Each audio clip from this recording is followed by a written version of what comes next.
Live everywhere. Daily Co's Radio on netrootsradio.com presents David Walton. Kagro in the Morning Show.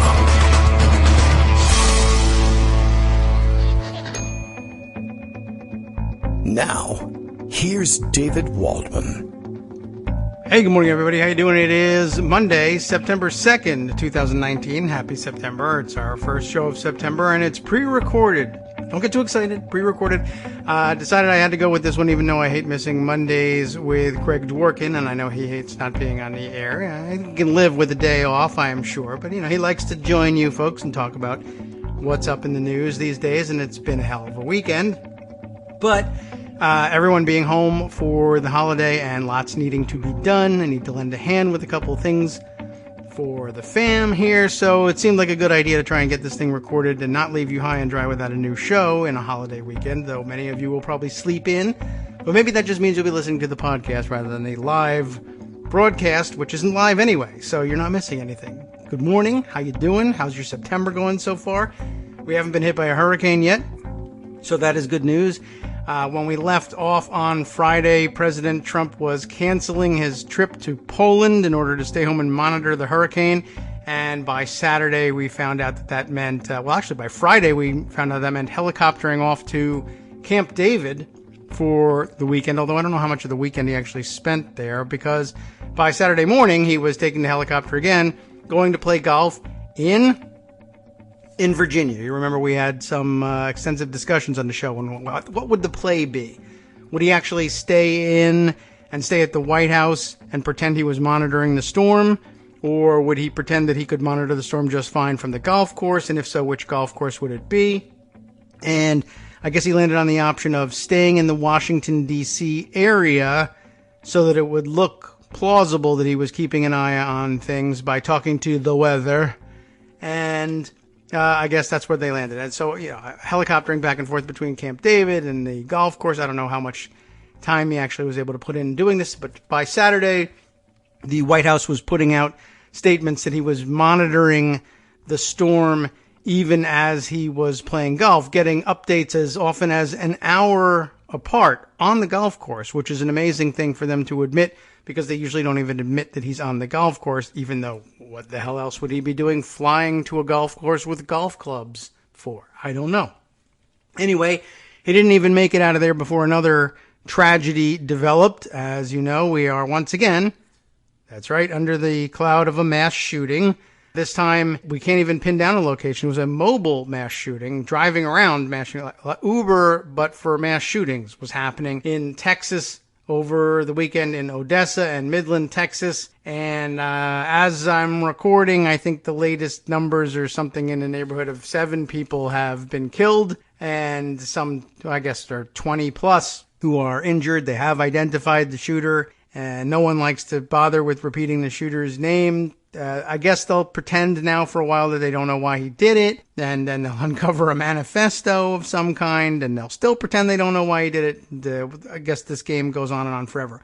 Once again, another one of those situations where so many people were shot, so many bullets sent flying, so much damage done, that the police were convinced for quite a while that there had to be 2 shooters. This one had the additional element of the shooter driving around in at least 2 vehicles, having stolen a postal van at one point and continued the rampage in this postal van. So, I guess there's a little bit more excuse for the confusion, but once again, no, just one shooter. It's true. You can buy weapons off the shelf that are essentially WMD at this point, and you don't need a second shooter in order to gun down 30 people in drive-bys. It's a very simple thing to do. Technology. It works. Sadly, that is true. Anyway, once again, he claimed to be monitoring that situation, probably from the golf course as well. So, another spectacular weekend where it would have been great to have a leader in the White House, or even a person actually in the White House at the time would have been a great thing. But instead, out at the golf club, take it for what it's worth, I suppose.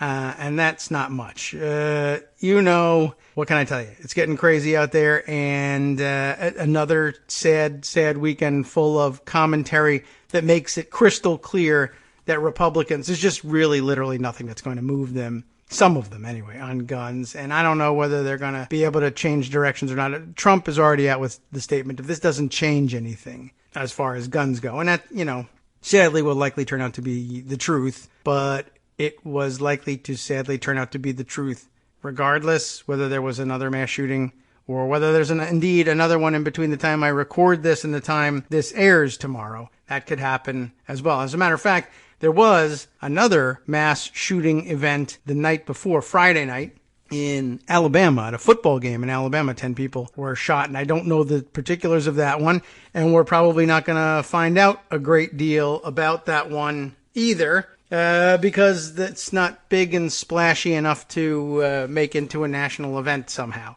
I don't really know what the criteria for that stuff is. I guess when a fight breaks out, an argument of some kind, or even a domestic disturbance that then results in mass shooting numbers, that tends to get ignored. And I don't know if that's what happened at the football game or what, but I don't know.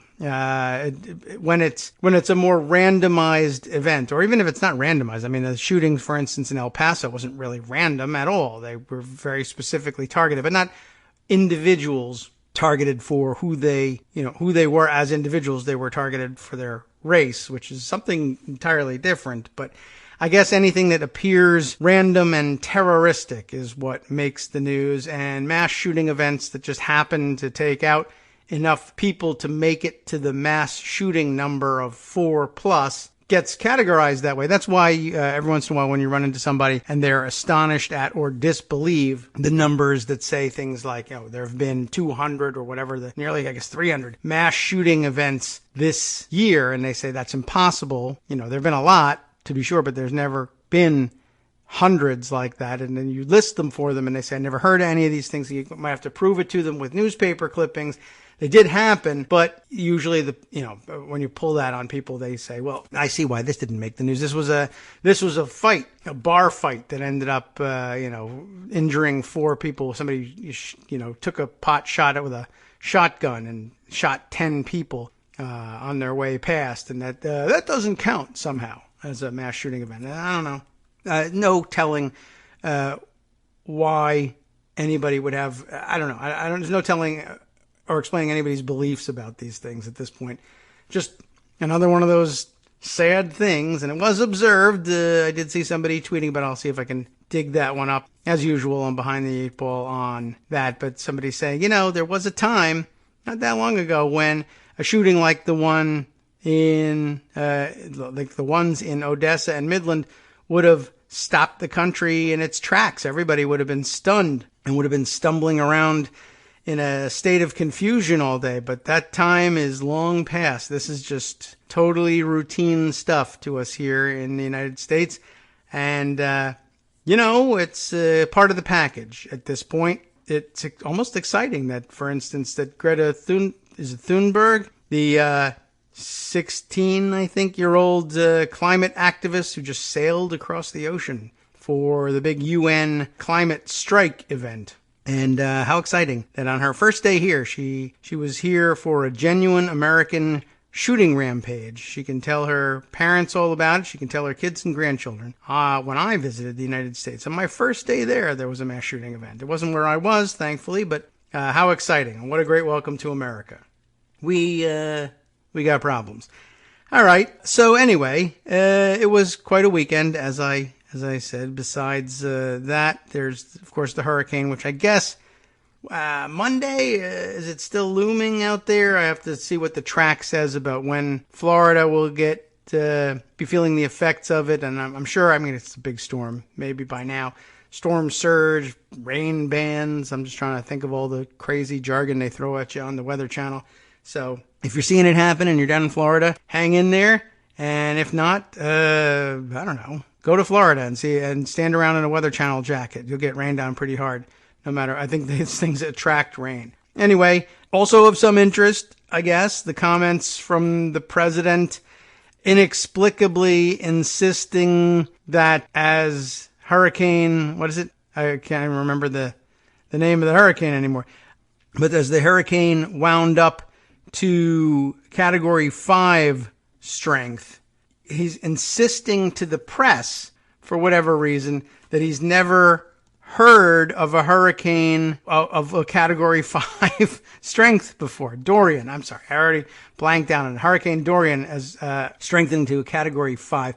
And I don't really know what I understand his fixation on the size of the storm. He's big into things that are big, and somehow it's like a cool thing to him to be talking about such a giant storm. But he made the comment that, what was it? His current comment. Daniel Dale compiled all these things, but he has his current comment is, I'm not sure that I've ever even heard of a Category 5. I knew it existed, and I've seen some Category 4s. You don't even see them all that much, but a Category 5 is something that, I don't know. I don't know if I've ever even heard of them. So he goes on at some length about he's never heard of a Category 5. And of course, Daniel Dale has 4 previous instances in which he mentions Category 5 hurricanes and then goes on to say that he's never heard of such a thing before. So this is a constant refrain for him. I mean, I guess we should be glad that he's consistent about anything. But as others pointed out, another angle on it is this is the 4th Category 5 hurricane during his presidency. So, duh. I mean, I don't know. He's gone on at great length in the past also about having one of the great memories of all time.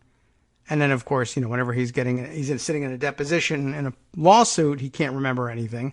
But Daniel Dale has these 4 previous quotes, and then the 5th one, which is current, going back to September 14th, 2017, he says, let me pull it up here. It actually hit the Keys it was a Category 5. I never even knew a Category 5 existed, he says. And then September 26th of the same year, 2017, so like 12 days later.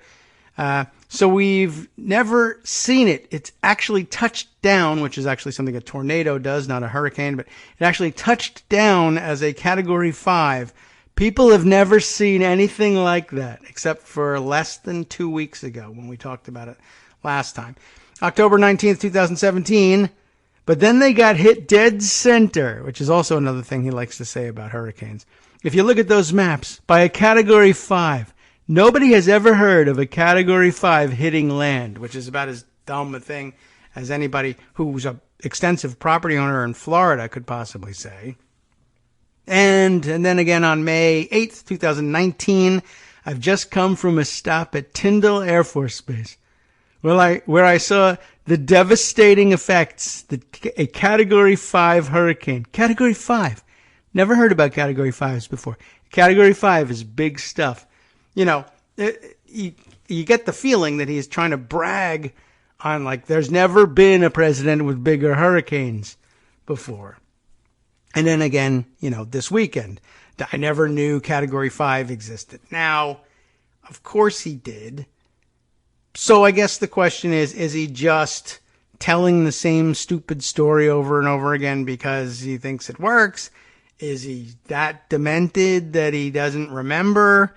I mean, combined with his claims about having such a fantastic memory, it's really difficult to see how this could possibly be true, but, who cares whether it's really true or not? He's a big liar and a jerk.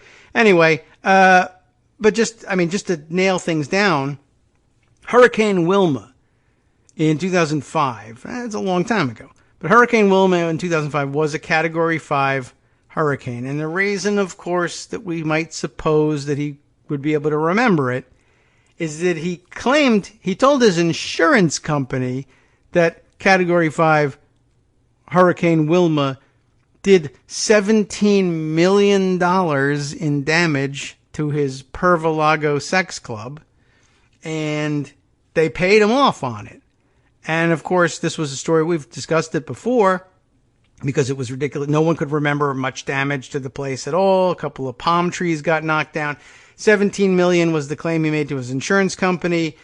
We even talked about the people who clear things at that particular insurance company being, in cahoots with him over various things. But it was a garbage claim, but they paid off. What do they care? They pay a rich guy. They get their company name in the news. I don't know whether there's any benefit to it. I don't know whether it kicks anything back. I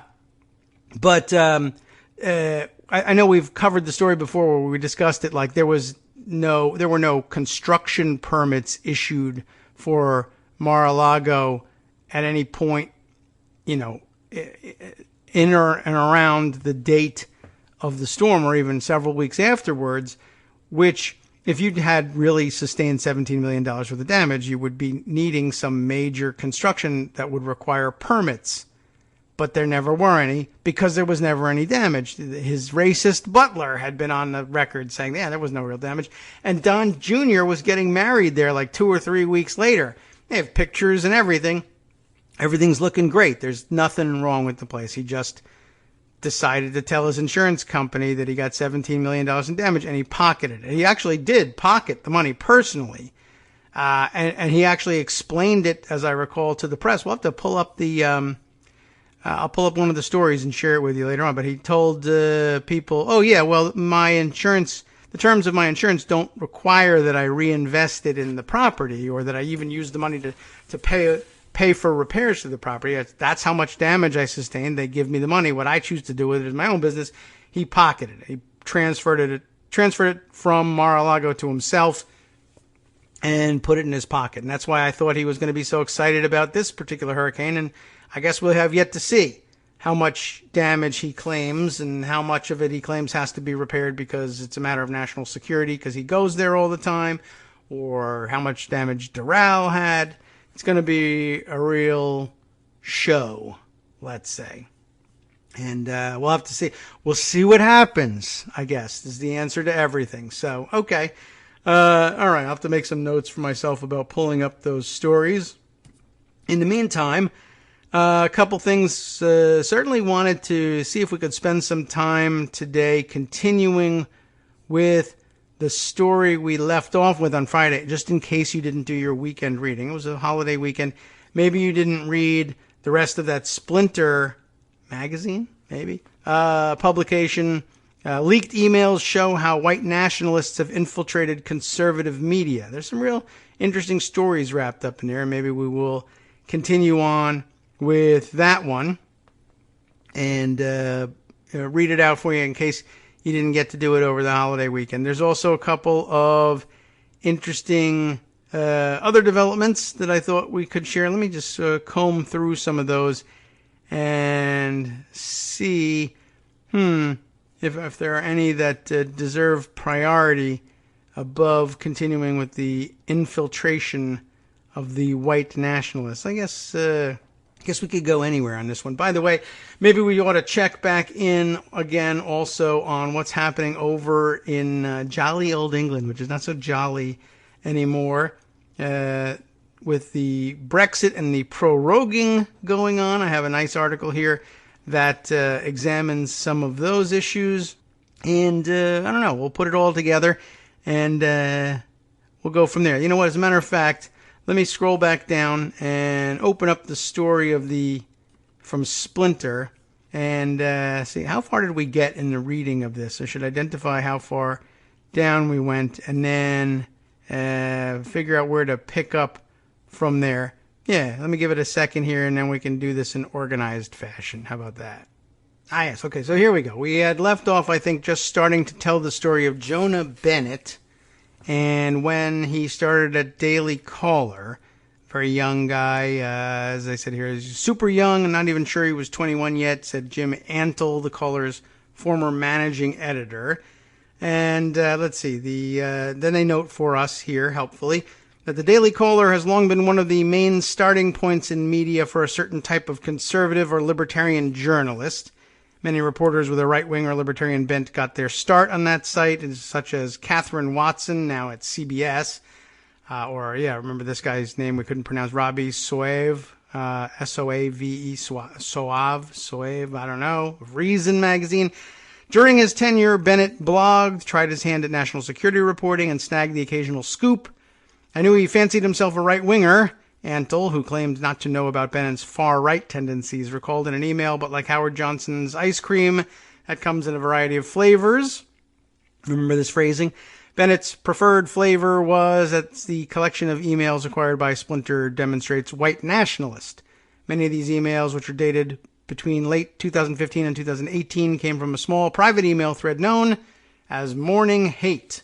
And that really set us back some. And I think we kind of left it off there, discussed the various other behind-the-scenes listservs that have made the news in the past and wondered whether it would raise as much. What do you raise when you're raising hackles? As, say, journo list. But no, probably not. The emails were provided by a source who passed them along on condition of anonymity. Of course, multiple sources confirmed authenticity, right? They reached out to Bennett and others, Daily Caller, etc., for comment on the story, but I guess it's not... you can read their comments in a section near the end of the post. That's right, and we never got to the end of the post. So, I think where we left off here, in Morning Hate, Bennett and others were free to make their racist opinions known while laying the groundwork for leading their double lives of sorts in more mainstream conservative institutions. The thread was steered in large part by Elliot, who at the time had recently left a job as director of the journalism program at the Libertarian Higher Education-focused Institute for Humane Studies. Elliot now works at the Minnesota-based Charlemagne Institute. Oh yes, remember they had this very weird description of themselves. Described themselves as rooted in the Judeo-Christian Greco-Roman traditions. They're wrestling as well as worshiping, I suppose, which is working to defend and advance Western civilization. The Institute also runs the conservative website Intellectual Takeout.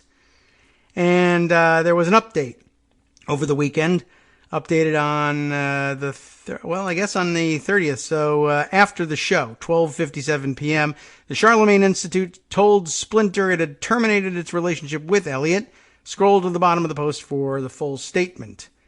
We'll make our way there slowly, reading as we go. The group began coalescing on October 13th, 2015, when Elliot drew together a few former mentees via email to organize so-called hate-ups. They're very upfront about this, or in-person meetings to discuss racism. Splinter is including some of the emails both in the body of the article and in a slideshow at the bottom of this piece. We have obscured references to most people other than Bennett and Elliot in the emails. That's when Elliot also rattled off the code words the thread used in its chats. Hawaiians was a stand-in for Hebes, an anti-Semitic slur, obviously referring to Jews. Alaskans for the N for N's, that is the N-word, as they helpfully point out without saying it. Our good friend for AH, or Adolf Hitler. And our good friend's son for Trump. How do you like that? Son of Hitler. That's just amazing. Okay. A couple of those embedded emails here. This is the one explaining all of this stuff. It's pretty amazing that they bothered to put this much effort into it.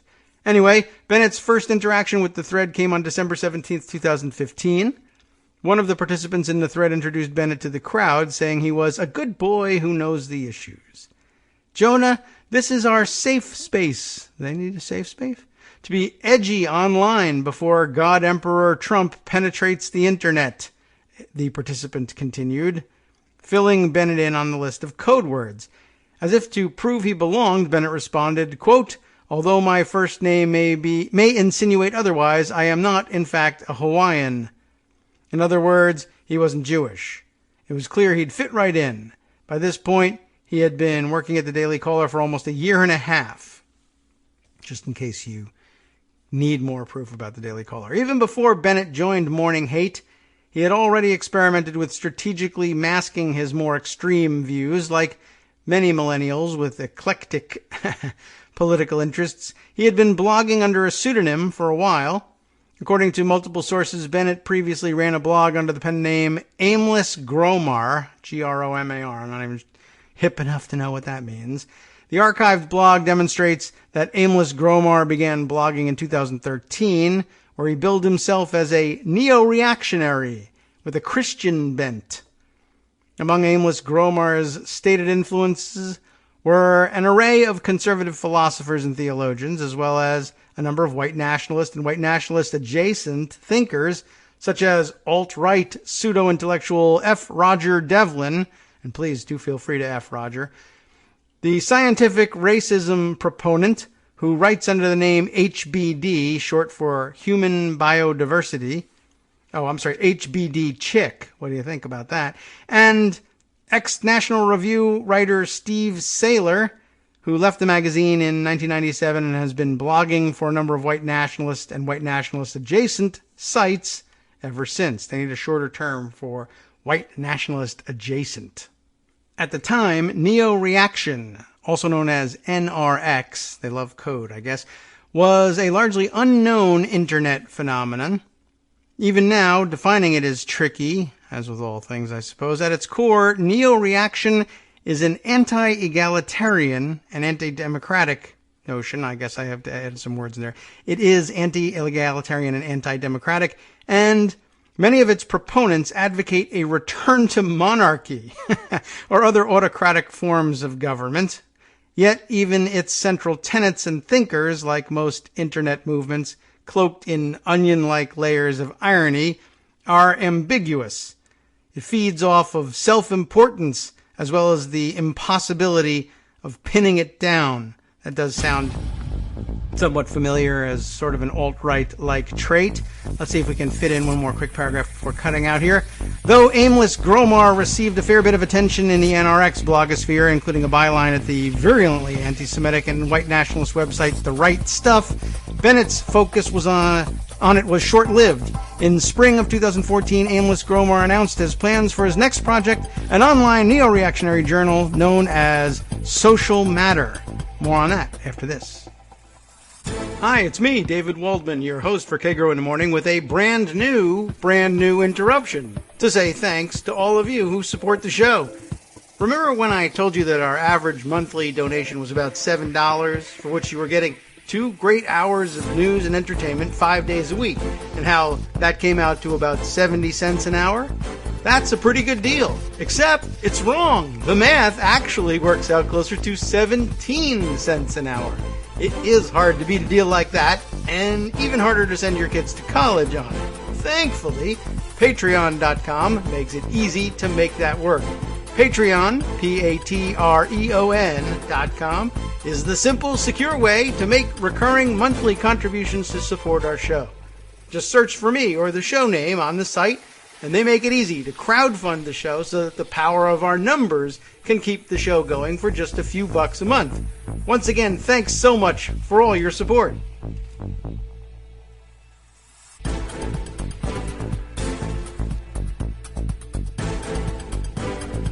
Welcome back now to the Kagro in the Morning Show here on Roots Radio. All right, we'll continue on with this splinter story about the leaked emails showing how white nationalists infiltrated the media, on the right-wing side of it anyway.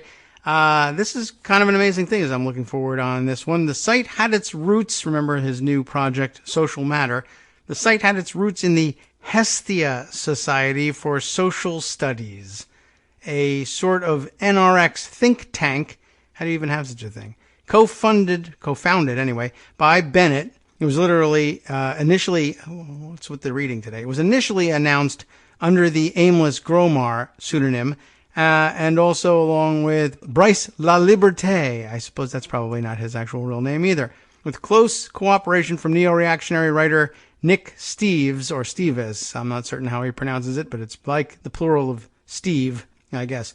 How do you even, it's the idea of an NRX think tank. Like, do you just say, I'm a think tank? I guess that's all there is to it. There's, normally, you think, well, that involves offices and, like, distinguished people, as opposed to, we're just calling ourselves a think tank. We're a bunch of idiots. We're a think tank. I'm a think tank. There you go. I've just founded one. It's amazing what people get away with, and I guess get funded. I said that it was co-funded by Ben. I meant co-founded, but funding is also a big mystery. Let's see if that gets addressed in here. Anyway, Just amazed what these guys do, and I guess that's part of the self-importance that they were talking about in all of this. Social Matter, Bennett wrote under the Aimless Gromar pseudonym. Pseudonyms at think tanks. Yeah, we went through this phase at Daily Kos where we said, if we want to be taken seriously, we're going to have to write under our real names. This guy's got a so-called think tank as Aimless Gromar. All right, well, he wrote under that stupid pseudonym. Let's see. Social Matter was meant to be Facebookable, meaning that although the content will be riding that fine line, that is, although he did not say this explicitly, the line between pseudo-intellectual reactionary content and the rank violent garbage that edgelord racist teens gobble up, you'll still be able to link to it on Facebook. Hestia Society had bigger dreams than clicks, as La Liberté said in an interview with Splinter. The society was meant, quote, to appoint certain influential members in neo-reaction as fellows, who could be taken as examples of the kind of work we approved of and that others should pursue. In other words, a think tank. How do they do it? How do they pay? Maybe they don't. According to another former friend of Bennett's, his work at Social Matter was carried out using the pen names Hadley Bennett and later Hadley Bishop. La Liberté was unwilling to confirm this fact to Splinter, instead noting after multiple emails that he could neither confirm nor deny that Bennett was the man behind the Hadley Bishop and Hadley Bennett monikers. Okay. He did, however, say that Hadley Bishop was his Social Matter co-founder and that Hadley Bishop, Hadley Bennett, and Aimless Gromar were the same person. So he wants to be somehow opaque about it, but whatever. Steves or Steves, I have no idea, honestly, how you would pronounce that. If it is Steves, I think that's funny.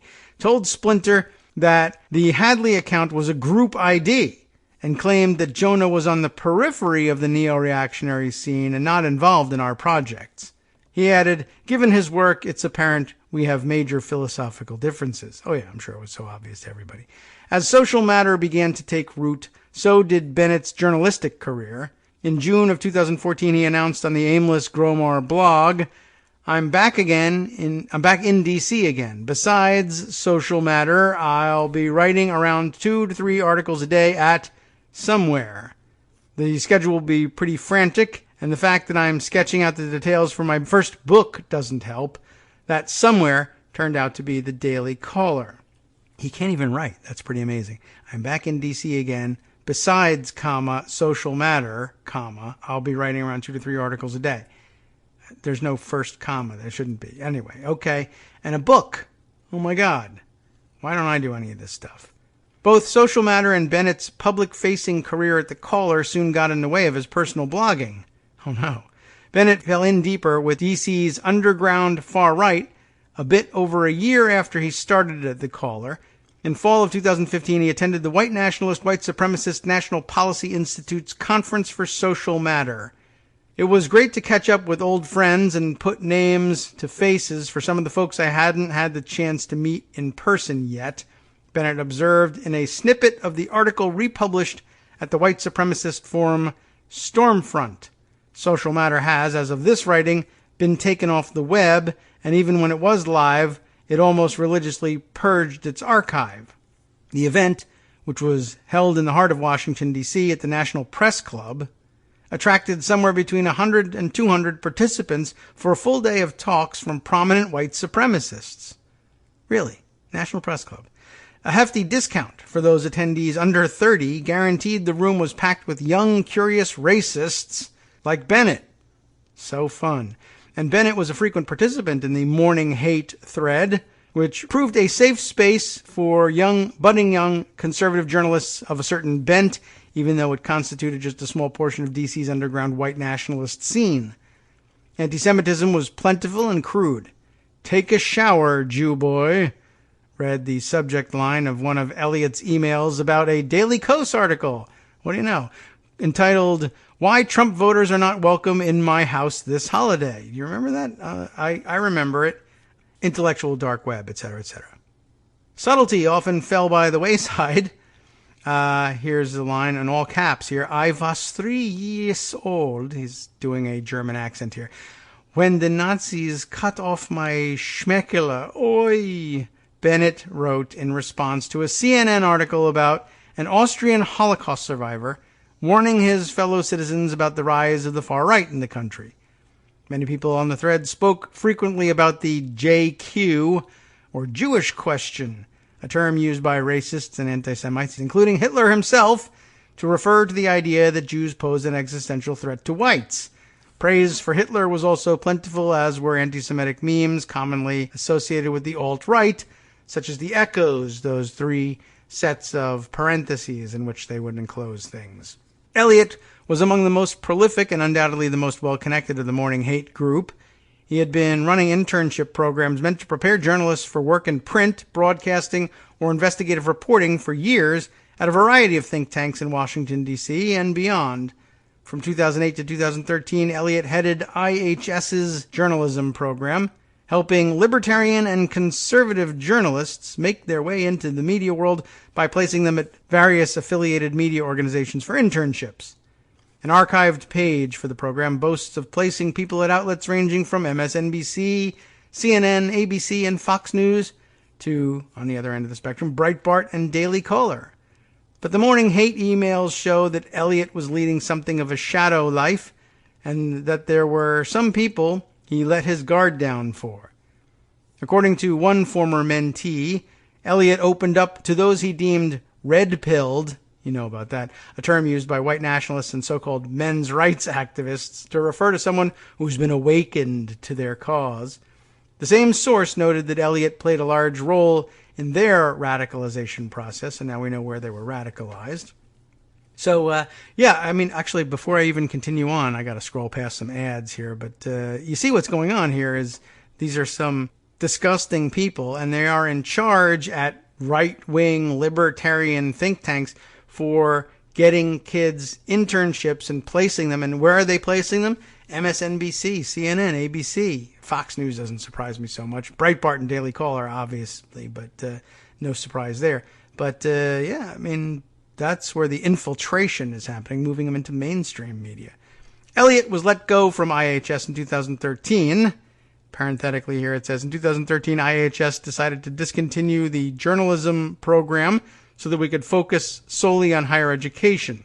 IHS Communications Director Kurt Kehl told Splinter in an email, "We ceased working with Elliot in September 2013 when the program was closed down. After careful review, we've uncovered no incident during his tenure at IHS in which Elliot exhibited anti-Semitic or bigoted views." That was all, of course, going on online in the Morning Hate email group, which I guess he kept separate from his work email. I guess that at least was smart. He almost immediately hopped to the Conservative Intercollegiate Studies Institute, where he was Director of Leadership Development for about a year and a half. ISI President Charlie Copeland, who was hired after Elliot left, told Splinter that while former employees are rarely a topic of conversation, the details of the emails, quote, sound horrific, highly offensive, and clearly would have no place at ISI, I'm sure. He then moved to the Charlemagne Institute. Suspicious sounding enough, don't you think? There he started the Institute's Alcuin, A-L-C-U-I-N Fellowship. They love these obscure references that make them sound very intellectual. The Alcuin Fellowship, a 10-week program meant to prepare interns to rescue civilization. Leave it to the interns. To rescue civilization from what it called the, quote, postmodern, globalist, and even cultural Marxist thought leaders in control, unquote, of American society. How can you even put that on your website and hope to be taken seriously? I have no idea. Elliot used the Morning Hate thread as a forum for his most unvarnished bigotry. In numerous emails, he described people, including his former mentees, as homos. I wonder why. I have no idea. In one email, Elliot admiringly compared Trump to Hitler, saying he reminded him of our friend, remember the code here, who makes no mistakes, from 1932 to 1934. He added that Hitler had been, quote, way ahead of his enemies and allies. For Elliot, who, according to other emails obtained by Splinter, met at least twice in private with infamous Holocaust denier and noted Hitler appreciator David Irving, Hitler popped up everywhere. Huge German history section with a wall of books on our friend, Elliot wrote in a dispatch from Portland, Oregon. He wished Bennett a happy birthday in 2017 by sending him an email with a link to a YouTube video titled Happy Birthday Hitler. Man, I mean, they're really over the top with this. The video has since been deleted for violating YouTube's policy against hate speech, but some metadata remains, just in case you were wondering. Let's see, a few more embedded crazy emails. And now, Elliot referred to black people, or really any people of color, as Dindus, short for Dindu Nuffins, get it? Or didn't do nothing. A racist slur against black people that took off in 2014 and 2015 thanks to 4chan's infamous Paul, or politics/POL, right, board. It looks like a Dindu murdered the Oregon ballerina. I think we know the motive. I hardly even know the story. Elliot wrote on April 8th, 2016, of a 2016 murder at the University of Texas. I suspect that this brainwashed female from Portland assumed that all Dindus are SJWs in blackface. Ach, ja, he finishes in German. He's trying so hard. The group seemed well aware that they were outside the norms of generic conservative racism. Criticizing BLM is no longer a good litmus test for deciding whether someone is on our side. Bennett wrote on March 21st, 2017, of conservative commentator Tomi Lahren in an email thread discussing how to best trick conservatives into accepting a pro-choice stance solely for non-white minorities, so as to limit their population growth. They're really working hard over there. In certain white nationalist circles, abortion is sometimes seen as a means of implementing a form of eugenics, which is desirable in their eyes. I don't know how much further she ventures into our territory. Even figures such as Gavin McInnes, the head of the far-right hate group The Proud Boys, weren't racist enough for Bennett. I don't think he's a bad guy, but when Emily Yosis, well, I don't know who that is, but it's explained here, a semi-prominent white nationalist troll who was fired from her job selling snacks for being too racist, tried to get him to say the 14 words on his show, he subbed out white children for Western children. He wrote in an email from December 15th, 2016, wow, what a cuck, I guess, right? Amazing. Never Trump conservatives bore the brunt of the criticism for failing to adhere to overt KKK levels of racial hatred. On January 20th, 2016, Bennett circulated a picture of conservative political commentator and strategist Rick Wilson holding a black baby overlaid with the text, "At least I still have the Constitution." The implication was Wilson had given up on the race. You can't even figure out their humor in this. I mean, this is why there's no actual conservative comedians for real. But even, I guess, the more racist you get, the less able you are to actually make a joke about anything. Can you imagine for the rest of the list? I wonder if the rest of the list even got what the hell they were trying to say with that. What a bunch of weirdos. Yet the emails obtained by Splinter demonstrate there was also a concerted effort to make use of the conservative ecosystem to propagate white nationalist beliefs. Bennett elaborated on this strategy in an email from April 14th, 2016, in response to a commentary article on white nationalist efforts to take over conservative media. He argued that the present political situation worked in the movement's favor. For one, he wrote, there was no way for establishment conservatives to act as a gatekeeper against them. No one owns the commons of conservatism, and so it's extremely vulnerable to outside subversion, he observed. This subversion would not have been able to occur without the internet. Praise be. Social matter, at least initially, embodied this tendency. At least when I was participating, La Liberté explained to Splinter, we actively recruited contacts, especially among young men. Our goal was primarily supporting people who could push the Overton window further apart to give more resistance to political correctness. Bennett's world at the Caller occasionally overlapped with Social Matter. In late 2014, Scott Greer, under his Michael McGregor pseudonym, conducted an interview with the site. Though not all of Bennett's work at the Caller can be seen as evidence of white nationalist subversion, he did collaborate with other ex-Caller employees later fired for their connections to the alt-right. Throughout the fall of 2017, for instance, Bennett and Dave Brooks, the site's former managing editor, hosted a short video series called Woke in the AM, which is best described as an attempt at comedy. You see, even he doesn't believe that this, or she doesn't believe that they can do this. More importantly, Bennett, on numerous occasions, soft-pedaled reporting about the alt-right, giving some of its more noxious personalities a platform. In August 2016, not long before the Caller's founder, Tucker Carlson, began parroting white supremacist and white nationalist talking points on Fox News, Bennett explained to the Morning Hate group how he fit white nationalist themes into his work. He had managed to spin a Daily Caller article about Donald Trump Jr., retweeting anti-Semitic, pseudo-intellectual, and alt-right favorite Kevin MacDonald into positive coverage for the cause. MacDonald, a professor emeritus at California State University, Long Beach, is widely known in white nationalist circles for providing an intellectual, and that's in scare quotes, basis to anti-Semitic thought. He asserts that Jews have a, quote, group evolutionary strategy that allows them to outcompete non-Jews, which in turn accounts for their supposed financial dominance over Aryans. This, according to the SPLC, allows anti-Semites to spin their hatred of Jews into a rational fear. The white nationalists chanting, "Jews will not replace us," that descended on Charlottesville in 2017 for Unite the Right were, in other words, merely defending themselves.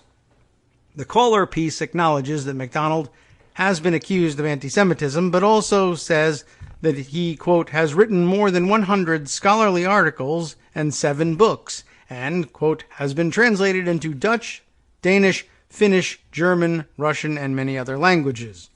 Not really sure why that's supposed to justify anything, but okay. As Bennett explained to the Morning Hate crowd, spinning the narrative was easy.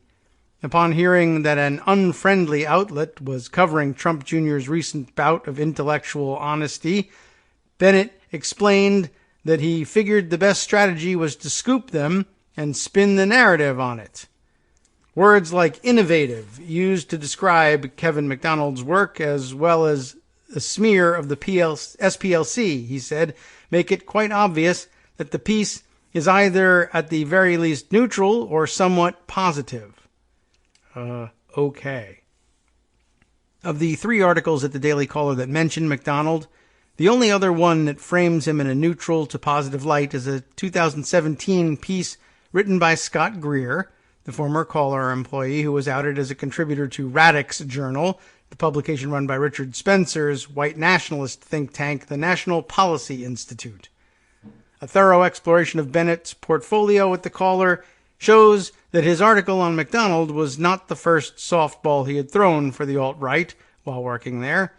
In an article on the supposedly mistaken affiliation of Pepe the Frog, a cartoon frog that was co-opted by white nationalist internet trolls, you know about that, with the alt-right, Bennett provided a platform to 2 notorious white supremacist internet trolls to deny their beliefs. Bennett studiously avoided associating the alt-right with overt white supremacy or white nationalism.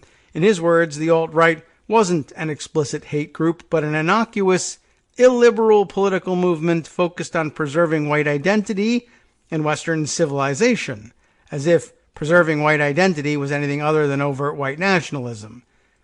In another article, he referred to Spencer's NPI as a seemingly mundane think tank focused on white identity and related policy issues. Bennett's reporting, which portrayed the alt-right as nothing more than a band of digitally savvy jesters, was sometimes picked up elsewhere, including by James Taranto of the Wall Street Journal.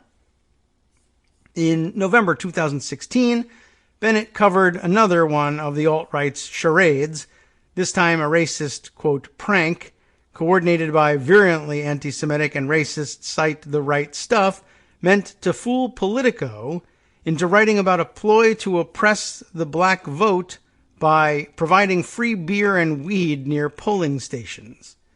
He extensively quoted Mike Enoch, the white nationalist behind the site, as Enoch lay out how he, along with the help of Andrew Anglin at the neo-Nazi blog The Daily Stormer, managed to fool Politico. The racism of both sites went unmentioned in the blog. Bennett's piece provided a platform for Enoch and his racist comrades to hammer away at some of their favorite nonsensical talking points. In addition to framing himself as a good-natured prankster, Enoch told Bennett that when it came to threatening non-white voters, "We don't endorse or engage in any illegal activity whatsoever." Bennett proceeded to mock the idea that white supremacists, who have a long history of engaging in numerous acts of voter intimidation and violence against non-white voters, it goes back to the Ku Klux Klan's early days, would consider monitoring the polls. Less than 10 months earlier, in August 2017, Enoch helped organize and participated in the deadly Charlottesville rally, which resulted in the death of anti-fascist protester Heather Heyer. Bennett was far from alone in using the caller to signal boost the movement. Peter Brimelow, the head of the white nationalist site VDare, who argued in a column on that site that America, quote, was to be a nation state, the political expression of a particular, parentheses, white, British, people, as in Europe, wrote multiple pieces for the site through late 2017, close to a year after he appeared at an NPI conference in Washington, D.C., where attendees threw up Sieg Heils 2 nights in a row. Scott Greer also used a brief tenure as opinion editor in 2017 to publish a column from South African-born paleo-conservative writer and frequent caller contributor Ilana Mercer, which essentially argued that the media was providing cover for an ongoing white genocide in South Africa. He also got the caller to publish another op-ed from Gottfried, who had been published twice under his predecessor's tenure.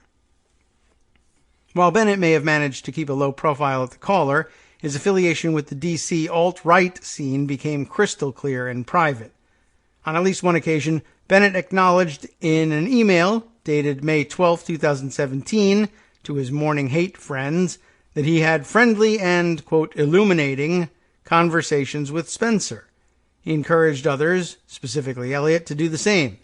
Elliot reported in a later email that he had taken Spencer up on the offer and enjoyed himself. In June 2016, Bennett was invited to the same alt-right Toastmasters event that former DHS official Ian M. Smith attended. Greer was invited as well. I'm not familiar with that one, but it's linked here. And I guess it became a big deal here. It reported by Rosie Gray in The Atlantic. Emails link former Homeland Security official to white nationalists. It's the sort of thing that you end up getting in trouble with. So Bennett is there along with Greer and this guy who actually got in trouble.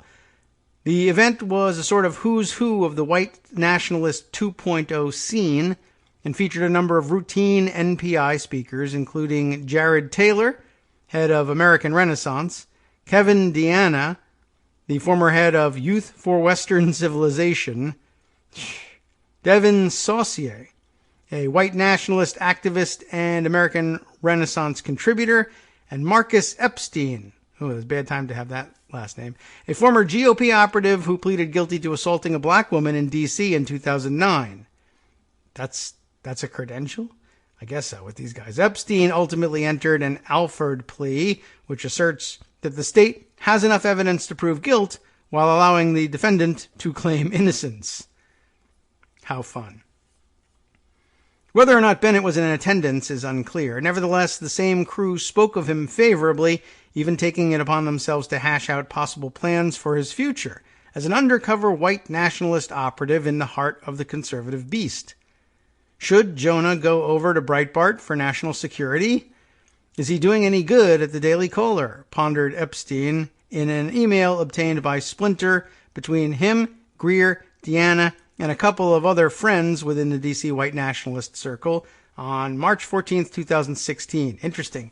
I wouldn't even necessarily have put them on the spectrum in quite that way. The idea is to move from the supposedly more overtly white nationalist alt-right affiliated Daily Caller to the less affiliated Breitbart. Like that's a move into the mainstream. And I don't think I would agree with that. Deanna weighed in, implying that Bennett was better staying put. I think we want to have people spread as widely as possible, he wrote. It's kind of an insurance policy for each other. Epstein wasn't convinced. Jonah definitely should approach Breitbart. He's basically just collecting a paycheck at the Caller.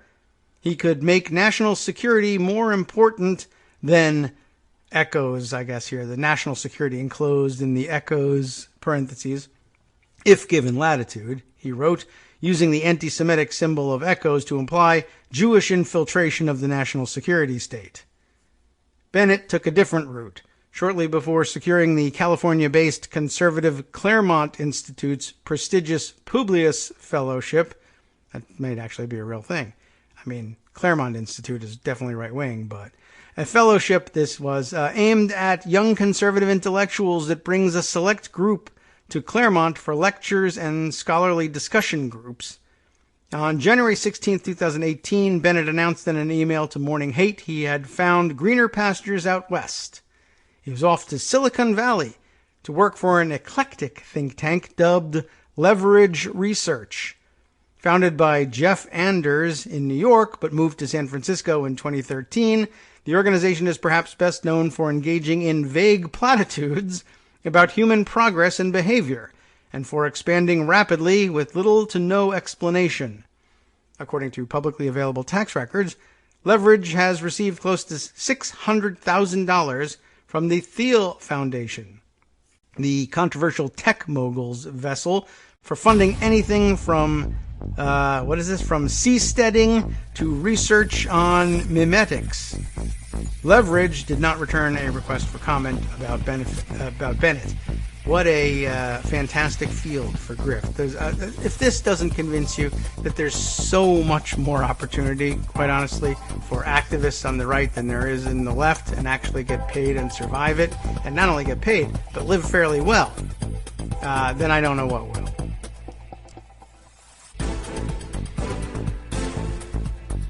Welcome back now to the Kagro in the Morning Show here on Netroots Radio. Just took that brief 1-minute break at the top of the hour. We'll continue on now, getting towards the end of our reading of the story in Splinter of the leaked emails demonstrating the plan for the most racist elements of the alt-right to infiltrate not only mainstream media but even conservative media, a point which I left out in summarizing some of the more interesting parts closer to the beginning of the article. But yes, even trying their best to turn the Daily Caller and Breitbart more explicitly racist and more explicitly white nationalist. Very interesting.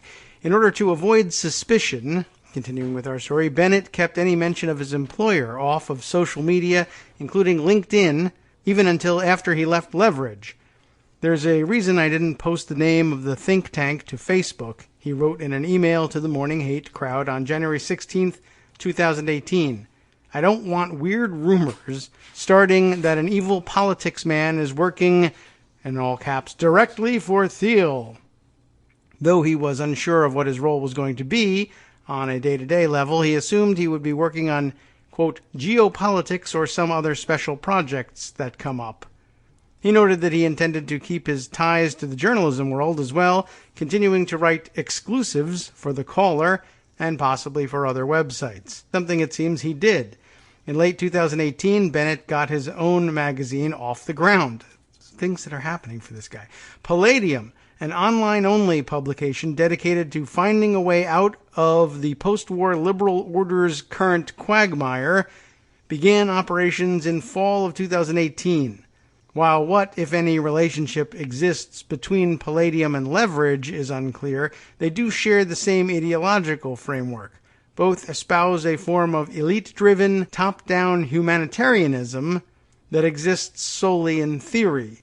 Both organizations exist to make the world, quote, better, but for someone attached to a movement that sees freeing the white race from the tyranny of ethnic minorities, one has to wonder, altruism but for whom?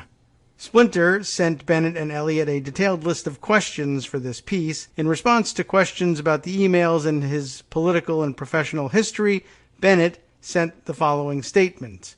I was on a lot of gossip mailing lists years ago, as journalists are. This mailing list in particular was a good place to get info and scoops, which led to several good stories. I hammed it up in sometimes regrettable and cynical ways to go along with the temperament of the list.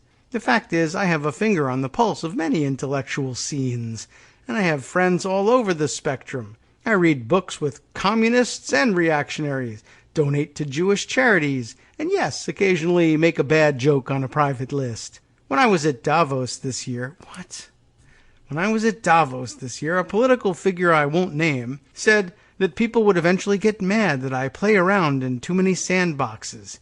Yes, and I decided to leave D.C. almost 2 years ago and pursue my own intellectual projects to get away from toxic Beltway culture, ideas that I haven't bothered with in many years, and low-quality people who trade in rumor and innuendo.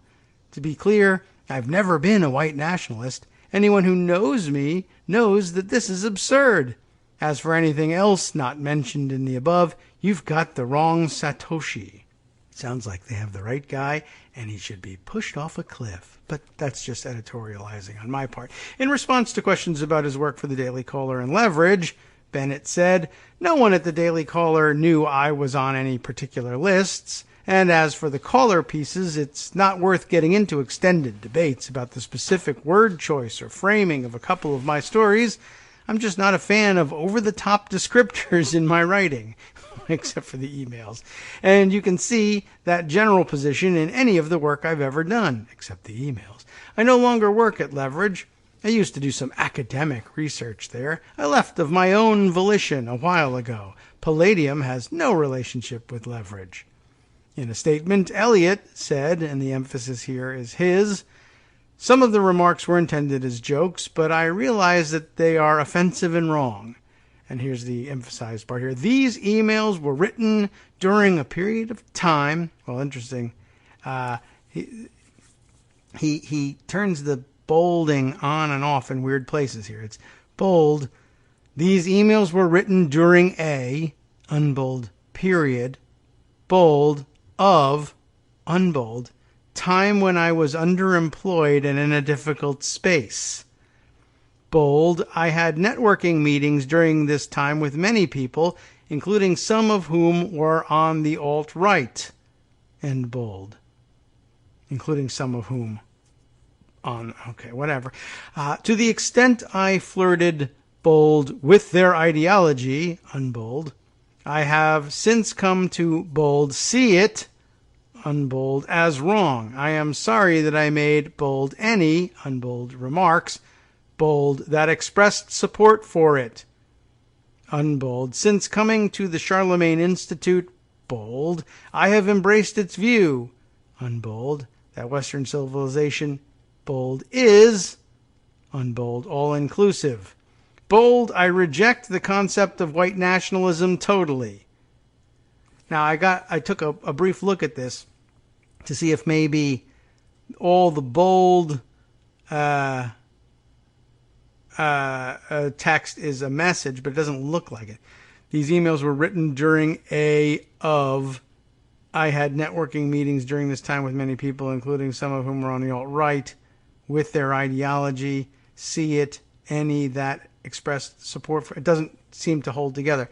The unbolded remarks, not so much either. Some of these remarks were intended as jokes, but I realize that they are offensive and wrong. Period. Time when I was underemployed and in a difficult space. To the extent I flirted, I have since come to as wrong. I am so, I don't know what he's doing. Maybe he's a lunatic. Splinter also asked the Daily Caller for comment about Bennett. The site's publisher, Neil Patel, sent the following statement. Our reporting has literally been crucial to helping put 4 members of the alt-right in prison and sent 2 more on the run, at great personal risk to our reporters on the ground. And as a minority-owned and minority-run news company with a diverse staff, including African-American, Jewish, Asian, and other minority employees, some of our best employees are minorities, any allegation that our company was used by so-called alt-right or white supremacist types is infuriating. We view every person as an individual, not through a racial prism, as both the left and the so-called alt-right does. We have denounced these alt-right people in the past and are happy to do so again. We share nothing with them, and they aren't welcome at our company. If Jonah Bennett was truly working with them while employed with us, we knew nothing about it and would have fired him for it immediately. You also raise running op-eds by people you allege are alt-right, as if that implies some sort of endorsement. We run thousands of op-eds, each with a disclaimer making clear that we do not endorse the views espoused. As you know, that is how op-eds work in the news business. We have run op-eds from socialists and anarchists, and by your logic, you could find us complicit with either. We understand that Splinter has a very strong, long left-wing agenda, and therefore will probably try to spin this as some sort of Daily Caller acceptance of the alt-right. Nothing could be further from the truth. Wow, that was really well done. Devin Foley, the co-founder and CEO of Elliott's current employer, the Charlemagne Institute, told Splinter in a statement, "While I've not seen the context for all these comments and only alleged screenshots, they strike me as hurtful, foolish, and juvenile. I have not seen any of this behavior by John at the Institute. Our guiding values are very much shaped by the idea of Christian charity, which is a rebuke of pagan white nationalism and anti-Semitism, and our work reflects it. I'll be digging into this issue in greater detail when John returns from his trip." Since the so-called alt-right's inception, the idea of institutions has been crucial. Institutions provide structure and resources that crowdfunding cannot. They may be harder to change, but those who manage to stay within them, even if it means keeping their racist beliefs secret or somewhat hidden, are crucial players in its efforts to vie for substantive power. It is not a mistake that Gottfried's plan to take back the right from the neoconservative majority relied on seizing conservative institutions, nor, for that matter, was it a coincidence that white nationalist politicians, including those running for office or already in office, e.g. Iowa's Steve King, have clung to the party despite whatever criticism they may have of it. Big dreams, or in the case of the white nationalist movement, nightmares, are not what gives a movement power. Ideas only matter insofar as you have the resources to implement them. Bennett, not to mention the other former Caller contributors, reporters, or editors who were booted for attempting to use the publication as a means for publicly signal-boosting white supremacists, understood this. White nationalists needed a platform to push them into the mainstream. Ensuring favorable coverage, as Bennett did for Kevin McDonald, was only part of the plan. Publishing actual white supremacists under their own byline was critical as well. The Caller had some limits. It took down an article written by Unite the Right organizer Jason Kessler in May of 2017 that presented Spencer's first Charlottesville demonstration as an innocuous pro-white rally. Of course, one might ask why it went up in the first place. Groups like Morning Hate provided a backdrop for these conversations to take place. Elliott, for instance, on several occasions, made use of the email chain to bat around ideas for furthering the cause. In one, dated November 15, 2016, he commissioned resumes for the Trump transition team. In another, dated March 17, 2018, not long after Elliott started the Charlemagne Institute, at the Charlemagne Institute, he reached out for ideas on appropriate reactionary material to encourage his interns to read. One suggestion, Camp of the Saints, a racist European novel fantasizing about a migrant takeover that is popular among some mainstream conservatives. Any successful infiltration requires a cadre of supporters, which is precisely what the Morning Hate and groups like it offered. Bennett's work at the Daily Caller, which contributed further to the publication's ongoing efforts to soft-pedal the alt-right and white nationalism, speaks for itself. Recent attempts, including an article written in early August 2019 that distanced the Caller from a former Google employee, whom the publication had once frequently boosted for his pro-white supremacist posts on the free speech listserv, do little to make up for the damage the publication's cozy relationship with white supremacists has done. Bennett is young, and in the grand scheme of things, not a towering figure in the alt-right. More important than any of his individual actions or creations, whether under his own byline or not, is what he and Eliot and the many others like them represent. People like Bennett and Eliot have long been aware of the weaknesses of conservative institutions, and it is through this knowledge that the alt-right has, far from disappearing, made itself an almost indispensable part of the American conservative movement. It has, in that sense, succeeded well beyond its proponents' vile, hate-fueled dreams. We've got a couple more updates here. This one from the 30th, 12/20. This story initially said that Bryce La Liberté had identified Jonah Bennett as the author of the Aimless Gromar blog. In fact, La Liberté said that the person who used the Hadley Bishop, Hadley Bennett, and Aimless Gromar monikers were the same person, and that Hadley Bishop was a co-founder of Social Matter. Bennett has been identified by multiple sources as the person behind all three pseudonyms. And another update just a few minutes later, half an hour later, Devin Foley, the co-founder and CEO of John Eliot's current employer, the Charlemagne Institute, told Splinter that the Institute had severed ties with Eliot. After review by leadership, the Charlemagne Institute immediately ended our employment relationship with John Eliot.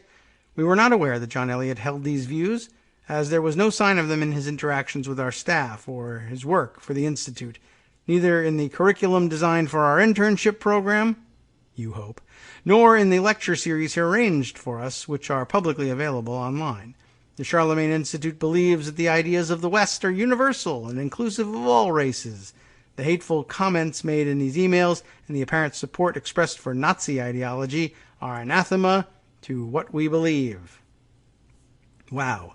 Well, that's actually, I think, the conclusion of the piece. There's a couple more of these crazy emails embedded. I don't think it clarified a whole lot there, but did remind us that, one, the alt-right is not disappearing, although we do sometimes see that theorized. And two, that they are as interested in infiltrating right-wing institutions as mainstream institutions, and then I guess maybe the plan is to move from one to the other. Also interesting, I thought, was their view of the spectrum of right-wing ideology, and that they somehow saw a substantive difference between the Daily Caller and Breitbart. And it's interesting, I suppose, if you're on the inside there, and you care about such things, you probably do see, I guess, I mean, it's the only instance in which I can acknowledge that there's any nuance in either publication. But I guess if you read them closely daily and even produce their content, you might be able to differentiate between the two of them. But for normal people on the outside, they're both just disgusting and racist, and it really doesn't make much difference one way or the other where they sit on the spectrum. They're both well outside the bounds of acceptable discourse. It's interesting that they're as interested in taking these things over as mainstream news. And it's also interesting to find out that they are interested in taking them over because they are insufficiently right-wing, which is pretty amazing. All right, moving on to some other subjects at last. Other topics like, for instance, the promised dive dive into the Atlantic and a short swim across back to England. Great Britain, really, although who knows whether it'll fragment and separate into its component parts once again.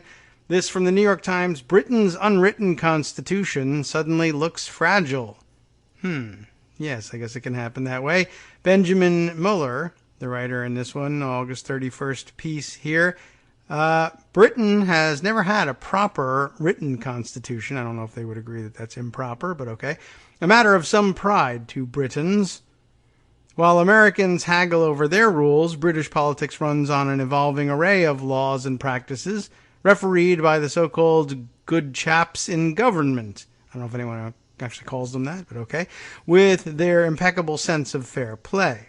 But popular faith in that approach was severely shaken this past week when Prime Minister Boris Johnson decided unilaterally to suspend Parliament at the height of a political crisis set off by his determination to achieve Brexit by an October 31st deadline, with or without a deal with the European Union. And that first shock was followed by a second, perhaps even more startling realization. Once someone starts kicking aside the conventions and customs that shape British democracy, there are surprisingly few hard and fast checks on executive authority. I think we could have told you that. We actually have those hard checks. It's just we're throwing them overboard anyway because no one knows what to do with the president who demands these things. And if there aren't the votes in Congress to impeach the guy, then a written constitution doesn't mean that much more than an unwritten one, quite honestly. Despite the howls of outrage from Mr. Johnson's opponents, historians and legal experts say Britain's entire political class has to shoulder the blame, having taken a series of steps in recent decades that opened the door to these sorts of disruptive tactics. We've always felt like we don't need those legal safeguards, said Professor Meg Russell, the director of the Constitution Unit at University College London. We don't need judges to tell our politicians what to do because we're one of the most mature democracies in the world. We are stable. We do politics well. But I think we've probably become complacent. Whether that complacency has become dangerous could be demonstrated in the coming weeks. Mr. Johnson could conceivably upset a litany of constitutional norms by ordering the Queen to veto anti-Brexit laws, refusing to resign if Parliament ousts him, or inventing new national holidays to make sure lawmakers cannot sit. All of those previously unthinkable maneuvers are on the minds of the parliamentary mavens and political operatives working for Mr. Johnson, according to British news media reports, and each could plunge the country deeper into crisis, turning the fight over Brexit into a struggle over the future of Britain's parliamentary democracy itself. He's kind of testing the system to destruction, Professor Russell said of Mr. Johnson. Our Constitution basically depends on very British sentiments of decency and fair play, and it assumes people who reach high office will respect conventions, precedents, and unwritten rules. If you get a person in office who wants to tear all of those up, you find the system is fragile. Well, yeah. I mean, I guess I would have to conclude the same thing, although I've been, thinking about how different that is from our own system. And I guess, it doesn't seem to really matter that much whether it's a written constitution or an unwritten constitution. If you get someone who wants to tear whatever you have all up, yeah, after that, the system is kind of fragile. Parliament will not be entirely shut out of the tussle over Brexit. It will return briefly from summer recess in a few days before being sent home again by Mr. Johnson. It still has the power to stop a no-deal Brexit, either through legislation or, as a last resort, a vote of no confidence in the government, which could lead to a caretaker government and a general election. Or not. It is only by custom that prime ministers resign after a vote of no confidence. Oh, I did not know that. There is no law requiring them to, and Mr. Johnson's camp has suggested he might not. I'm going to take a look at that linked article. Opposition lawmakers argue that Mr. Johnson's strategy is tempting a disastrous and unpopular no-deal Brexit that could tear apart the United Kingdom, cripple some British industries, and throw the economy into a recession while setting off shortages of food and medicines. Reminds me of a tweet I saw over the weekend. Have it handy here. James Felton. What I don't have handy is who is James Felton? TV and radio comedy writer and observer, I guess, of the situation in Britain. Just making the shorthand notation.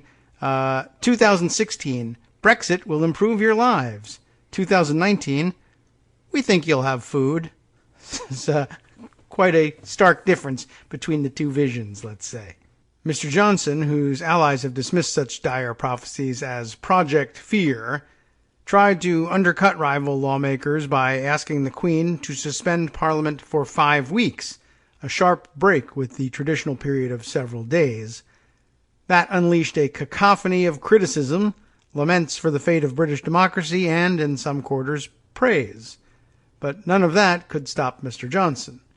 There are very few formal constraints on politicians willing to ride roughshod over those conventions, except the reluctance of other members of Parliament to accept that, said Robert Saunders, a historian at Queen Mary University of London. This can only be stopped politically. The role of the courts in these matters will be tested in the coming weeks, with judges forced to adjudicate on matters they have never seen. An immediate challenge to the Prime Minister's action has been filed in Scotland, where the judge declined to issue a temporary injunction, but scheduled a hearing for Tuesday. A former Conservative Prime Minister, John Major, joined a prominent businesswoman and opposition leaders in another legal challenge that is expected to be heard later in the week. But the court proceedings may be a sideshow to the main event of the week, when Parliament reconvenes and the opposition tries to rein in the combative new Prime Minister. Without a directly elected president, the British system depends on Parliament for democratic legitimacy, entrusting the 650-member body to choose a government based on whichever party commands a majority, or, as is currently the case, a majority coalition. Not only does Mr. Johnson head a minority government, but he himself has never faced an election as Conservative leader. He was lifted into Downing Street by the roughly 90,000 dues-paying Conservative Party members who chose him to succeed Theresa May. Without strong support in Parliament, he has tried to draw his mandate instead from the referendum in 2016, when Britons voted 52% to 48% for Brexit. And now Mr. Johnson has turned the screws on Parliament, giving it almost no time to mount a challenge. It could amount to a clash that the Constitution may not be able to adjudicate.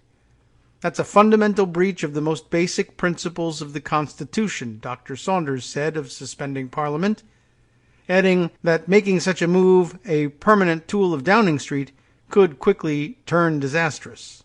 It's trading short-term gain for significant long-term damage, he said.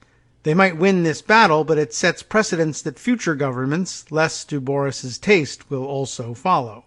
Scholars said they worried not only about the encouragement Mr. Johnson received from President Trump on Twitter after suspending Parliament, but also about how an anti-democratic move in the Mother of Parliaments, as Britain's body is known, might embolden right-wing leaders around the world. What message does that send to Matteo Salvini or to Viktor Orban? Professor Russell said, referring to populist politicians in Italy and Hungary. What message does it send to Donald Trump? This is really serious. But the risks to Britain's unwritten constitution are not entirely Mr. Johnson's doing. Scholars say it has been whittled away in recent decades by attacks on Britain's parliamentary system and a series of blithe changes by a political class so enamored of its own reputation for smooth governing that it forgot what constitutional instability looked like. In the name of democratization, the major political parties began giving more power to dues-paying activists for responsibilities like picking the party leader. That, Dr. Saunders said, has left both the Labour and Conservative leaders answering as much to each party's base as to lawmakers, undermining Parliament's authority. They treated their parties as if they were inward-facing organizations, like the local golf club, in which members elect a president and set the rules, Dr. Saunders said. But parties aren't inward-facing organizations. They aspire to the government of the country. Still, some analysts say there are ways for a restive Parliament to regain control, namely by voting out Mr. Johnson's government, if only it stopped dithering. The government governs, said Vernon Bogdanor, a professor at King's College, London. If Parliament doesn't like it, it should get another one, which it can do at any time. Civil servants, the nonpartisan aides who help make the government run, may also find themselves pulled between their obligation to the Constitution and their service to Mr. Johnson. A former head of the civil service warned that it should consider putting its stewardship of the country first. Perhaps the biggest question is how Britons will react. People have been largely sanguine about leaving the European Union without a deal, but with the Constitution on the line, some analysts wonder if Britons will be as forgiving of Mr. Johnson's actions. We're about to find out, Dr. Saunders said. Whether it will have that energizing effect on the wider population, we don't know yet, but it's going to be a powerful part of the success or failure of his strategy. Why don't we follow that up with even more Brexit exploration? I've got Mark Sumner's story from the front page of the Daily Kos on this one, and I thought might make a good fill in the blank here. Not that I don't know what a good thing it would be. I mean, I think it'll fill in some blanks for us and bring us up to speed on what's going on. He wrote last Thursday, "This day in Brexit, parties go to court over charges that Johnson, quote, misled the Queen." That's one of the real twists in all of this. It was interesting enough just to think about how the monarch of Great Britain is over a barrel when there's a crazy PM that asks her to prorogue Parliament for 5 weeks, and she's not in any position to refuse, really, even if it is weird, or I don't know, somehow, I guess eventually unconstitutional. Let's take a quick break here, and we'll be right back. Hi everybody, it's me, David. Let's change things up from the old fundraising pitch for just a minute and talk instead about how you can be a part of our show. If you've got a smartphone or any other electronic recording device, why not sit down and record a segment for us? Read us an important article and give us your take. Read one of your own original essays, or even just give us your commentary on something you'd like to share that's important to you. Then send the file to me at kagrox@gmail.com, and I'll try and work it into the show. Short segments, a few minutes in length, are easiest to fit in. And of course, I can't always guarantee that I'll be able to play everything, but if you've ever shouted at your radio or TV about something you wish was being covered, here's your chance to change that. Make the show your own. Send your submissions to me at kagrox@gmail.com.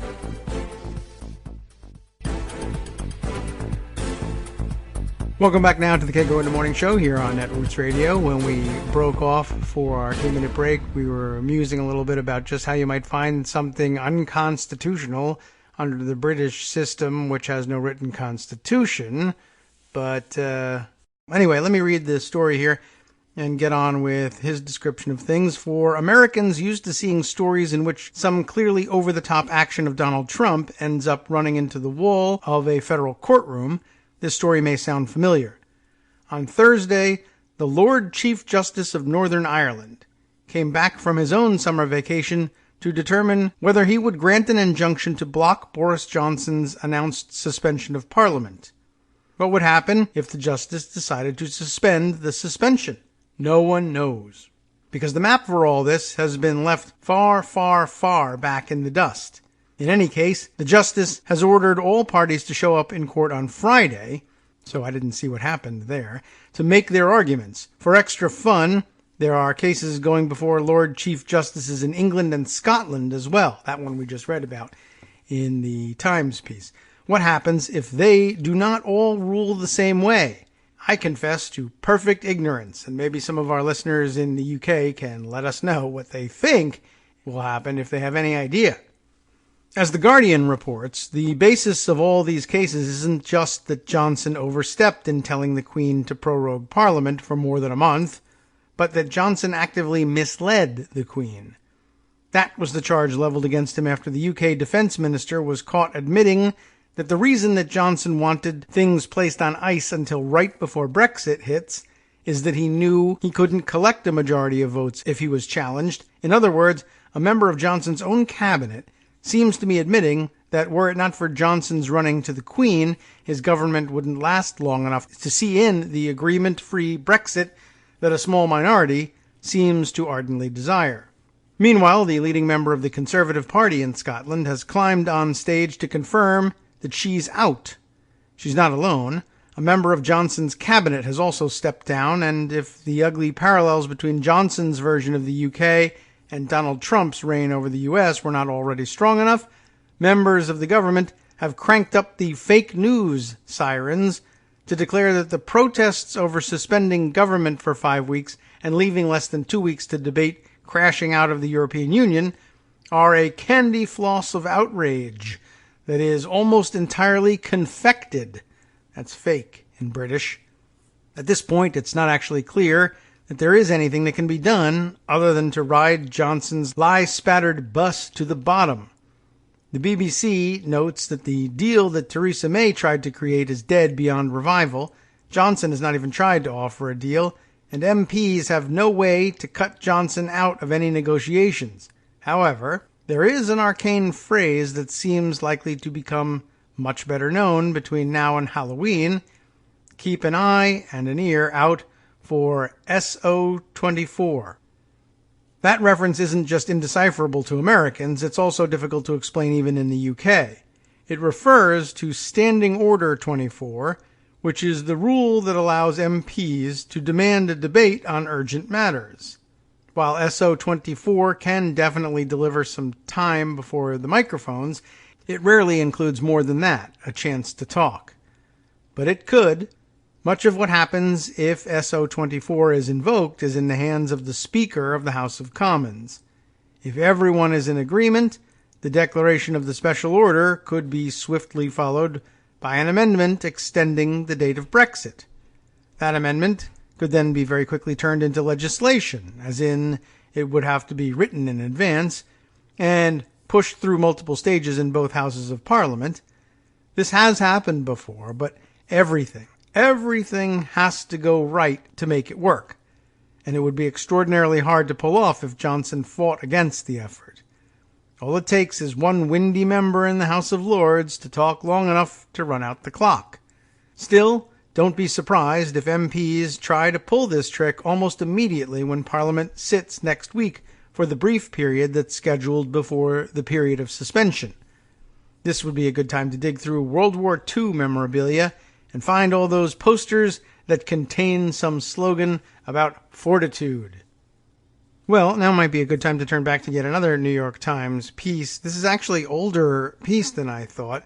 An exploration of what if Parliament voted out Boris Johnson, but he refused to go. This was a suggestion brought up in the Times article we read about Britain's unwritten constitution looking fragile.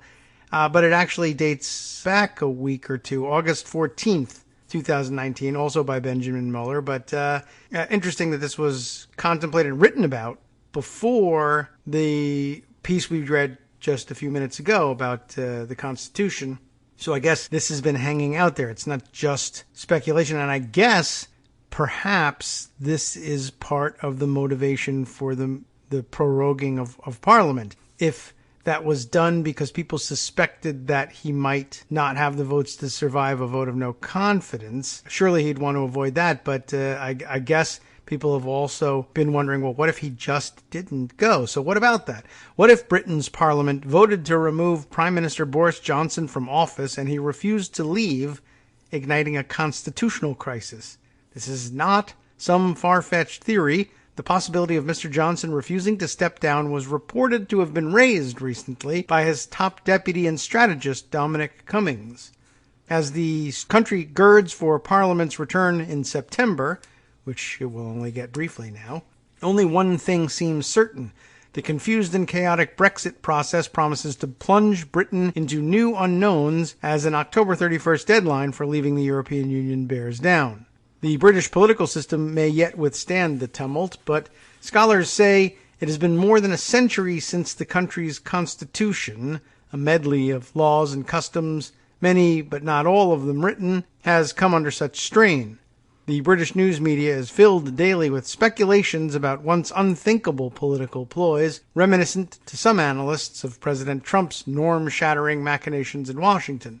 They center on whether Mr. Johnson will run roughshod over the conventions and traditions embedded in the Constitution in his single-minded pursuit of Brexit, come what may. I think this is an entirely new constitutional situation, said Robert Saunders, a historian at Queen Mary University of London. We heard his name called in the previous piece, which was actually subsequent to the writing of this piece, but we read them backwards. The British haven't thought it necessary to think seriously about the Constitution for quite a long time. Suddenly, armchair constitutional theorizing is in vogue. Fantasies about Queen Elizabeth II stepping in are occupying serious space even on the Times of London's letters page, where last week Malcolm Rifkind, a former foreign secretary, like that little British almost pronunciation, secretary, suggested that the sovereign consider firing Mr. Johnson to stop the gravest constitutional crisis since King Charles I tangled with Parliament in the 1600s. Well, King Charles lost his head by flouting the Constitution, Mr. Rifkind wrote. Mr. Johnson will wish to keep his, while some around him are clearly losing theirs. It all begins with signals from some lawmakers that when Parliament reconvenes in September, which we know it now won't, or only will do so briefly, it will pass a vote of no confidence in Mr. Johnson's government based on his intention to pull Britain out of the European Union by October 31st, do or die, deal or no deal. Traditionally, that would stop a government in its tracks. These days, lawmakers have 14 days after such a vote to try to put together a new government. If they cannot, the Prime Minister is then supposed to call a general election. But as Mr. Cummings has let it be known, even if a rival were to attract enough support to form a government, the Prime Minister could legally call for a general election and refuse to vacate Downing Street. The Fixed Term Parliaments Act of 2011, which guides the procedures for a no-confidence vote, does not specifically require prime ministers to step aside at that point, even if custom and respect for democratic norms would seem to dictate that they should. At this point, constitutional experts say the Queen could conceivably step in and dismiss Mr. Johnson using her reserve prerogative power. I wonder, do they have the same root, prorogue, and prerogative? I don't know. There are some different letters in there, but it's awfully close. Maybe it's obvious to some people. Given the Queen's lifetime of studied neutrality, her stepping in, that is considered unlikely, though not impossible. The Queen's aides have already been talking with Mr. Johnson's about how to navigate the clamor for her to step in.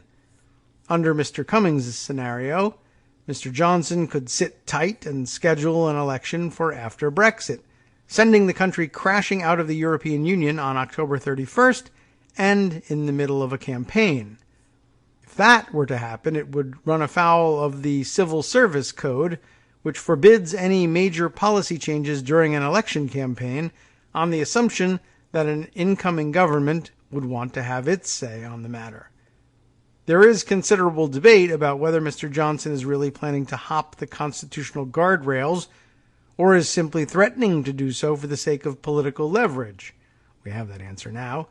He may be trying to persuade European leaders to offer friendlier terms on a new Brexit deal by showing that he is serious about leaving without one, analysts say. That's a different bit of leverage there, isn't it? And he may be trying to show British lawmakers the folly of trying to boot him from office, given the threats that he would ignore them anyway. Others have said that if Mr. Johnson is sincere in his threats to call a general election and crash out of the European Union on October 31st, that could mean conducting a campaign in the midst of economic chaos, shortages of food and medicine, and secession threats in Scotland and Northern Ireland. Not exactly the most attractive political terrain for the incumbent Conservatives. Perhaps that is what Dominic Grieve, Conservative lawmaker and former Attorney General, had in mind when he called the idea of Mr. Johnson's squatting in Downing Street breathtaking, stupid, infantile, and it won't work. I hope I got his name right after something like that. Okay. However that comes out, the worry of some scholars is that Britain's mishmash of laws and customs can no longer restrain lawmakers bent on engaging in constitutional chicanery. The prime culprit in all these scenarios is the Fixed Term Parliaments Act and its failure to specify the resignation of the Prime Minister after a no-confidence vote and the formation of a new government. This was a really significant constitutional change for which there was a quite powerful intellectual case, but it was rushed through with seemingly little thought about how it would work under particular circumstances, Mr. Saunders said. The public face of the new government's brinkmanship, Mr. Cummings, served previously as the mastermind of the 2016 Brexit Leave campaign. With his disdain for politicians of all stripes, Mr. Cummings has emerged as a Rasputin-like character by Mr. Johnson's side, leading his boss in taking a machete to the norms and conventions of British politics in their charge toward Brexit. It is this camp's scorn for constitutional safeguards, some scholars say, more than any underlying weakness in the system, that has put Britain on the edge of a crisis. All political systems rely on people being willing to play by the rules, said Robert Hazel, a professor of government and the Constitution at University College London. Professor Hazel said that held true for Britain's partly written constitution, just as it did for more heavily codified systems like that of the United States. As in the United States, Britain is coming to realize that many of its democratic norms and practices depend upon the goodwill of those in power. There are many similarities between Johnson and Donald Trump, not least their willingness to bend the rules, or in many cases, what have been regarded as the rules, but are in fact long-standing conventions, Professor Hazel said. In some ways, the British system has become more like the American one, and more susceptible to the same workarounds as lawmakers have codified more of it, Mr. Saunders, the historian, said. Now that some laws, like the Fixed Term Parliaments Act, are written down, they are treated as having extra authority, inviting attempts to scrutinize their language and wring whatever meaning out of them suits a certain side. As for the conventions that remain unwritten, some have started claiming that they no longer apply. It has long been assumed, for example, that the Queen does not veto legislation. But some right-wing commentators have suggested that Mr. Johnson should tell her to refuse to sign any laws blocking a no-deal Brexit on the grounds that the 2016 referendum on European Union membership holds more democratic weight than any laws passed by Parliament. That exposes what many scholars see as the fundamental constitutional pickle facing Britain. The 2016 referendum, they say, created rival mandates, one stemming from the public vote for Brexit, the other from the lawmakers Britons elected to carry out that decision. Parliament created more confusion by deciding soon after the referendum to set the clock ticking on Britain's departure without considering what it would look like. Parliament has ruled the end but not the means, said Vernon Bogdanor, a professor at King's College London. And I got that name right the last time. I hope I got it right the second time. It is that political vacuum that has spawned fantasies of the Queen stepping in to rescue one side or another from the grips of a constitutional crisis. It's uncharted waters, Mr. Saunders said. It's always been assumed the government wouldn't put her in a position to make a politically contentious decision, but that looks like it may change. Let's switch gears a little bit and see if maybe this fun-sounding article takes us to the end of the show. It is Dahlia Lithwick in Slate from end of last week. Let's compare Donald Trump's week to the impeachment articles brought against Nixon, Clinton, and Johnson. Every single day, Donald Trump offers up a fragrant, colorful, teeming bouquet of reasons to believe he is unfit to hold the office of president. And every single day, the nation shrugs and waits for something to be done about it. Really, congressional Democrats take a long summer break and largely shrug and hope that the election will take care of this specific problem for them. But it's still worth cataloging the specific things Trump is doing that in another time or place or plane of being could be deemed as demanding an immediate and focused impeachment inquiry, as Jennifer Rubin also points out in the Washington Post. Because this week alone, the president has asked government workers to break the law to fulfill his requests, and noted that he will pardon them if they get in trouble, suggested hosting the next G7 summit at his property so that he can profit, and diverted funds from FEMA relief to his border fever dream. He's also denying life-saving medical care to immigrant children he will deport, and changing citizenship rules for the children of military families born abroad. On the 25th Amendment front, meaning the is he mentally unfit for office front, the president has lied about his wife's relationship with North Korea's Kim Jong-un, garbled an answer about climate change in ways that would terrify anyone in search of a topic sentence, attacked Fox News for disloyalty, blamed Puerto Rico in advance of a hurricane for being in the path of a hurricane, and generally conducted himself in ways that bespeak grievously low functioning. This all comes on the heels of a week in which he approvingly quoted someone describing him as the second coming, a performance that would have sent most of us to the nearest psych ward, called his own economic advisor the enemy of the state, quote-unquote ordered American companies to stop investing in China, and got in a fight with Denmark over a real estate deal gone south in Greenland. The responses to the increased chaos are to be predicted. Jim Mattis went to work on his brand, gravely stating that he tried to protect us as long as he could, but things are officially out of hand, and stay tuned for future acts of bravery. Trademark, I like that. Or as Scott Pilutik, P-I-L-U-T-I-K, I don't know Scott, drolly interprets Mattis, at some indeterminate point in the future, when the political risk has thankfully passed, if it indeed does, I will roar with the courage of a lion at a series of book signings. Stephanie Grisham explained that he's just kidding. Senate Republicans are hiding or quitting, and congressional Democrats are still waiting for a sign that things have gotten capitalized really bad. Here's a sign that things are really bad.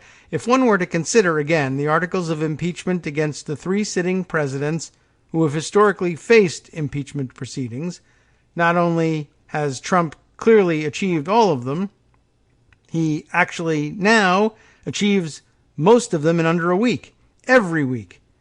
As Frank Bowman has argued in his new book, High Crimes and Misdemeanors, because Americans have no contemporary understanding of the grounds for impeachment, they fail to comprehend that we go there and back on stilts virtually every day. So let's refresh our memories. What did previous presidents do that warranted congressional action? First, the case of Richard Nixon is examined here. In July of 1974, the House Judiciary Committee approved 3 articles of impeachment against Nixon. The House never voted on them because Nixon resigned before they could, but the substance of the articles of impeachment were as follows. Article 1, obstruction of justice.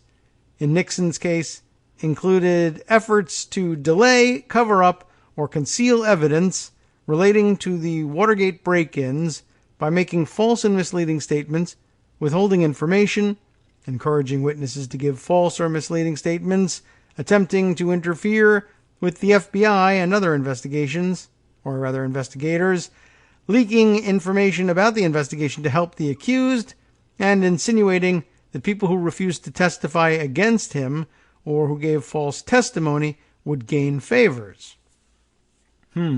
Article 2, abuses of presidential power.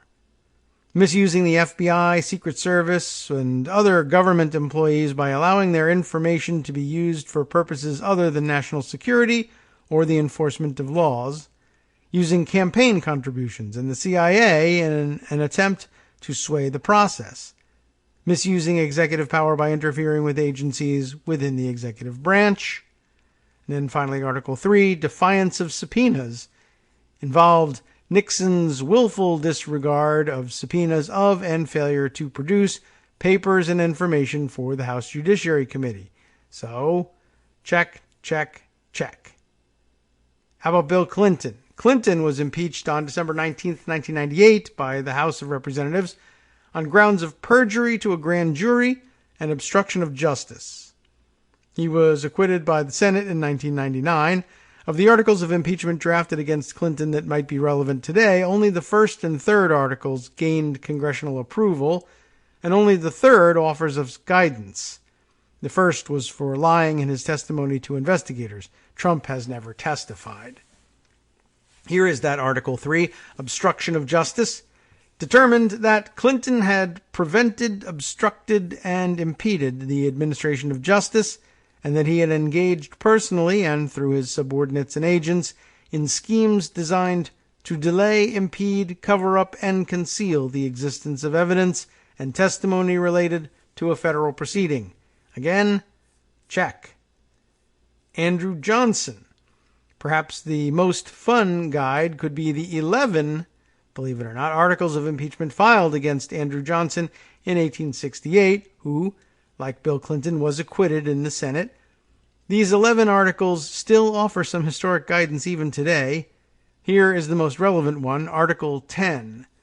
And they quote, did attempt to bring into disgrace, ridicule, hatred, contempt, and reproach, all of these things, the Congress of the United States, and the several branches thereof, to impair and destroy the regard and respect of all the good people of the United States for the Congress and the legislative power thereof, which all officers of the government ought inviolably to preserve and maintain, and to excite the odium and resentment of all good people of the United States against Congress and the laws by it duly and constitutionally enacted, and in pursuance of his said design and intent, openly and publicly and before diverse assemblages of citizens of the United States convened in diverse parts thereof, to meet and receive said Andrew Johnson as the Chief Magistrate of the United States, did on the 18th day of August, in the year of our Lord 1866, and on divers other days and times, as well before as afterwards, make and declare with a loud voice certain intemperate, inflammatory, and scandalous harangues, and therein utter loud threats and bitter menaces, as well against Congress as the laws of the United States duly enacted thereby. Then it is followed by lengthy accounts, compared to that, of what could be polemical Trump rally speeches, and also those not used at his rallies as well. Wow. I mean, well, that'd fit, right? This is all a long and drawn-out way of reminding us all that the presidential impeachment process is not necessarily triggered by acts of high treason or pervasive criminal activity. A president does not have to do something unutterably criminal to invoke impeachment, but as Charles L. Black wrote in his Watergate-era classic Impeachment, a Handbook, hypothetical examples of impeachable conduct may include the non-criminal, such as income tax fraud, quote, in that it uses office for corrupt gain, and in any case it undermines government, unquote, and obstruction of justice, when it occurs in connection with governmental matters and when its perpetrator is the person principally charged that the laws be faithfully executed.